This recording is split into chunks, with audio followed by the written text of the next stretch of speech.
we are not who we used to be. Okay, let's read the next verse from the Message. Or didn't you realize that we packed up and left there for good? That's what happened in baptism. Or I would say it this way, that's what baptism represents.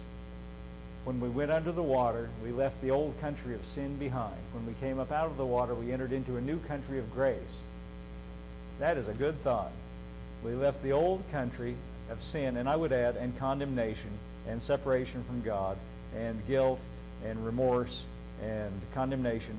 We left all that behind, and we entered into a brand new country, or, say it another way, a brand new relationship with God, and it's called grace. We left sin behind. Now, don't think about actions of sin, but think about the consequence. We left all of that behind. God doesn't deal with us as sinners anymore. Now he deals with us by his grace. A new country of grace, a new life in a new land. That's what baptism into this life of Jesus means. Now, let's go back to the King James again. He is saying to us that, hey, Christians, don't think that way, the way people might falsely accuse us who preach grace, that we're just promoting sin. Think about it this way, Christians. You are not who you used to be. You are now living with the life of Jesus. You're now part of him. And he's saying the very act of baptism, which is very common, I don't think there are very many, I can't, it's a common Christian practice. This is what it's all about, he says. Verse 4. Let's go on reading with verse 4.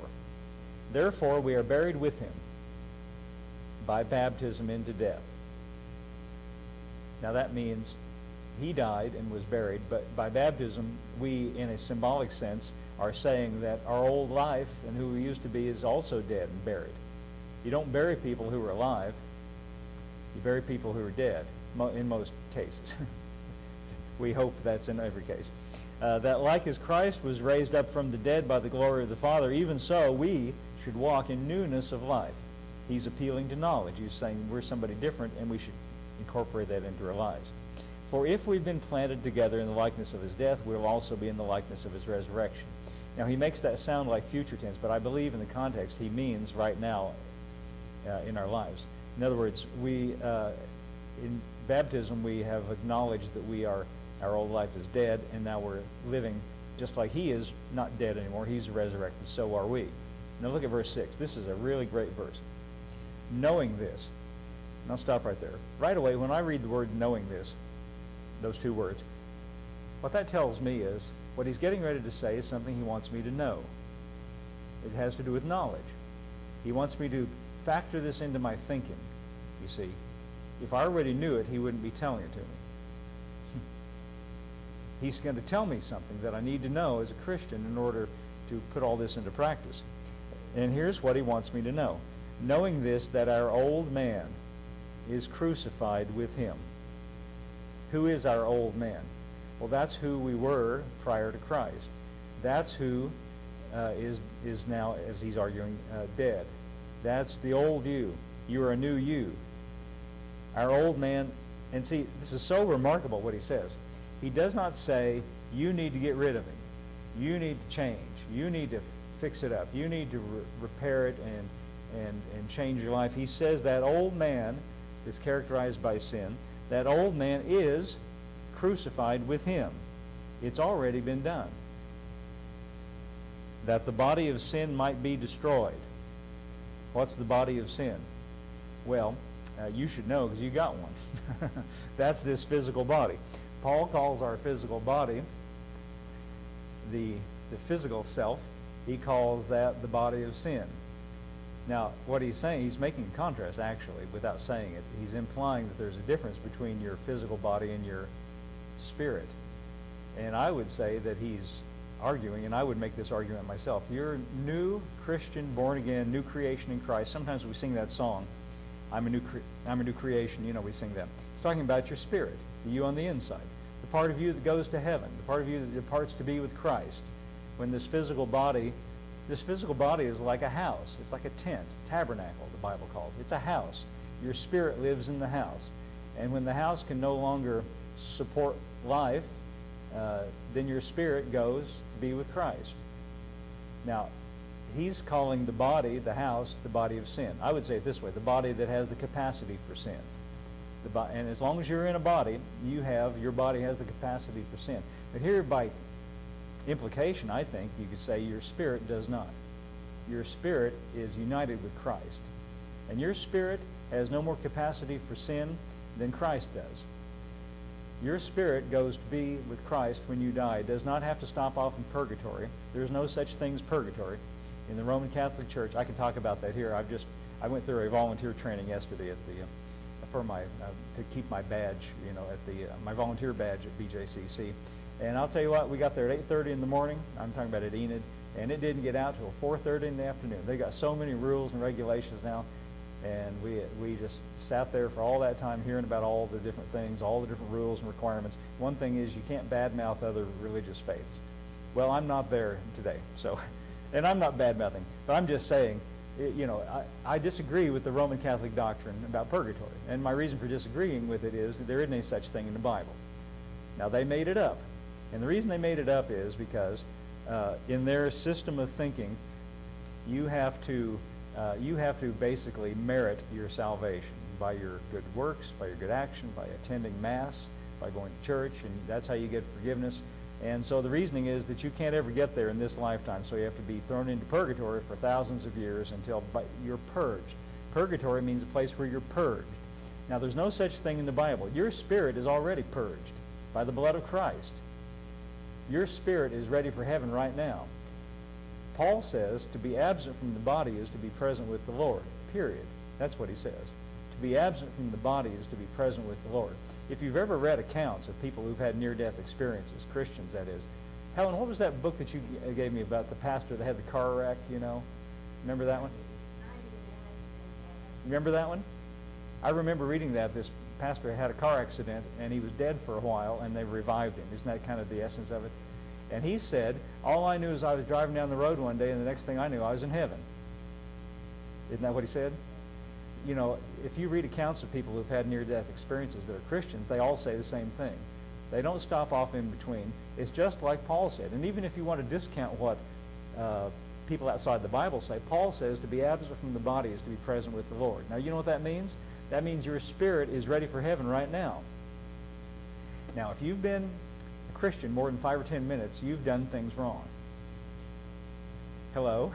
Am I right? It's impossible not to have. Now, what I'm saying to you is this.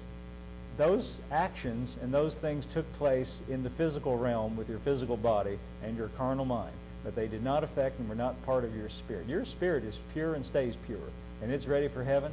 It's pure and preserved and undefiled, and it's ready for heaven no matter what. To be absent from the body is to be present with the Lord.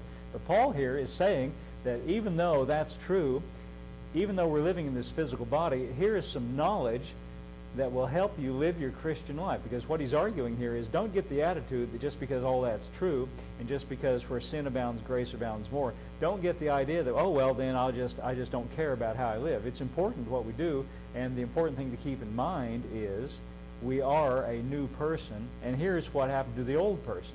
He says knowing this. Now, when he says knowing this, he wants you to know it. He wants you to factor this into your thinking. Our old man was crucified with him. Now in Galatians 2:20, would you give me that just for a second, Anton? Here's how he says in Galatians 2:20. Maybe this will give a little bit of light, see it from a little different angle. Paul says, I am crucified with Christ. Now that's Paul's attitude about it. I was and I am crucified with Christ. Well, how could that be? I wasn't there 2,000 years ago. I wasn't there when Jesus was on the cross. And what he's saying, though, is yes, you were, because he carried our sins in his own body on the tree. So some part of you was with him, the part of you that committed sins, the part of you that's capable of sin. Now, back in chapter 6, verse 6, he says that it's our old man that was crucified with him. Jesus, by the grace of God, did that for us. He doesn't say you need to do it. If you've been in church very long, and I'm sure Janet can testify to this too, you hear a lot of preaching sometimes about you need to crucify the flesh. You ever heard that before? Constantly. You must crucify the flesh. You need to crucify the flesh. I remember going to a Promise Keepers meeting one time, and this man came in, and he was really sour, really dour, in a downbeat mood. And I found out because I greeted him, and I said, hello, how are you doing, in a friendly way. And he said, oh, kind of like the voice like that. Oh, you learned that in church too. How to talk like a haunted house. Oh, you know. People moan like that sometimes in church. Have you heard that, Janet? People that moan? I have. Oh, because it sounds like you're lamenting over your sin or something. I guess. I don't know what it means. But he said, oh, he said, it's hard. Kind of with that voice. It's hard, he said. I just asked him how he's doing. How's your day going? It's hard to crucify the old flesh. Well, I would say yes. I would say it is hard. In fact, it's so hard that it's impossible. Now, at this point, I usually bring out my news story. You've heard it before. I don't think I need to bring it. Do you need to hear my news story again? Do you remember it, Janet? Oh, well, then I'll read it. You don't. You look at me like you remember. Here, I got it right here. I always carry it in my Bible because it's such a great story. Yeah, I'll tell you how hard it is to crucify the old flesh. What if somebody took that literally and really tried to do it? Well, listen to this. Man treated after attempting to nail himself to a cross. A Heartland man was treated at a Pittsfield hospital after he nailed himself to a cross. The 23-year-old man was apparently trying to commit suicide Thursday evening in his living room, the Bangor Daily News reported. Somerset County Sheriff Barry DeLong said Monday that no charges will be filed. There is no crime here. Police said the man appeared delusional, and he told them he'd been seeing pictures of God on the computer. Well, at least that's what he's looking at on the computer. Anyway, he told them he had not seen the movie The Passion of the Christ, which depicts the crucifixion of Jesus. Lieutenant Pierre Boucher said the man took 2 pieces of wood, nailed them together in the form of a cross, and placed them on the floor. He attached a suicide sign to the wood and then proceeded to nail one of his hands to the makeshift cross using a 14-penny nail and a hammer. You ever seen a 14-penny nail? Pretty big one, isn't it? I'm just getting this picture in my mind. Listen to this. I don't want to laugh at this poor man, but when he realized that he was unable to nail his other hand to the board, he called 911. Now, I'm sorry, I wasn't going to laugh at him. It is unclear whether the man was seeking assistance for his injury or help in nailing down the other hand. Now that's a funny story. Now, it's easy to laugh at that, but here's the point. You cannot crucify yourself, even if you took it literally, because if you nail one hand down, this other one's free. See? Now, just the same way, spiritually speaking, if you've been in church and had somebody say, you must crucify the flesh, it's just as impossible as that man found it to do it in reality, because you can't do it. If you could, then Jesus wouldn't have done it for you. What? See, did I read this right? Look at verse 6. Knowing this, that our old man is crucified with him. That old man is the man of the flesh. That's your fleshly nature. That's the flesh that all the Christians who are trying to crucify the old flesh are trying to do what Jesus already did. Paul says, don't do it yourself. Just know that Jesus has already done it. Now, he says you should count it done. You should know and count it done. Factored into your thinking that it is done. Why? Listen, this is so good. That the body of sin might be destroyed. Now, before you get nervous, this word destroyed doesn't mean cease to exist like we think. This word destroyed is a Greek word. Now, I don't speak Greek. I'm not a Greek scholar, but I can look it up in a dictionary. That's what I did here. This word destroyed is a Greek word katargeo. It's a compound Greek word, and it means to deprive of power. That's what it literally means. This word destroyed here means to take away the power. It's just like we might say in the modern world, if you pull out the plug, you take away the power. You ever had an electrical device and pull out the plug? It doesn't go anymore, does it? Right? Paul is here saying you can pull the plug out on the flesh, on the body that is prone to sin, that has a propensity to sin. You can deprive it of power if you know something. If you know something, you can deprive it of power.